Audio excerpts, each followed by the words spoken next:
Power star Pawan Kalyan సాధారణంగా ఈ social మీడియాకు కొంచెం దూరంగా ఉంటారు.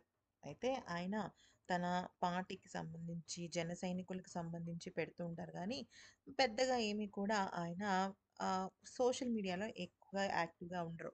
అయితే గత కొన్ని రోజులుగా అల్లు ఫ్యామిలీకి, కొణిదెల ఫ్యామిలీకి, పవన్ కళ్యాణ్ ముఖ్యంగా మెయిన్‌గా గొడవలున్నాయని చెప్పేసి చాలా వార్తలు రూమర్స్‌గా తిరుగుతున్నాయి.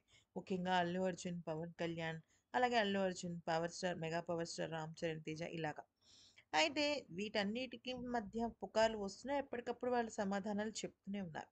అయితే ఈరోజు 'పవర్ స్టార్' పవన్ కళ్యాణ్ జన సైనికుడిగా పా ప్రమాణ స్వీకారం చేసిన సమయంలో కొణిదెల ఫ్యామిలీ మొత్తం అంతా కూడా చాలా హ్యాపీగా ఫీల్ అయ్యారు. ముఖ్యంగా కొణిదెల ఫ్యామిలీకి సంబంధించిన థర్డ్ జనరేషన్ వాళ్ళు కూడా ప్రమాణ స్వీకారానికి వెళ్ళి 'పవర్ స్టార్' పవన్ కళ్యాణ్‌ను చాలా అద్భుతంగా వాళ్ళ ఒక విషెస్‌ని తెలిపారు. కానీ అల్లు అర్జున్ కుటుంబంలో కనీసం ఒక్కరు కూడా హాజరు కాలేదు. అల్లు అరవింద్ కానీ, తన సతీమణి కానీ, అల్లు అర్జున్ కానీ ఎవ్వరూ కూడా రాలేదు.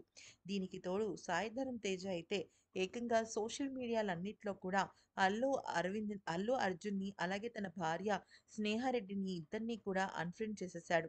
అయితే నిజానికి అల్లు అర్జున్ అలాగే సాయి ధరమ్ తేజ ఇద్దరు మంచి ఫ్రెండ్స్‌గానే ఉంటారు. కానీ ఎందుకలాగా సడెన్‌గా అన్‌ఫ్రెండ్ చేశాడో అర్థం కావటం లేదు. అది కూడా ఒక్క సోషల్ మీడియాలోనే కాకుండా అన్ని సోషల్ మీడియాస్‌లోనూ ఇలాగే చేశాడు. మరి దీని వెనకాల కారణం ఏంటో సాయి ధరమ్ తేజకి తెలియాలి.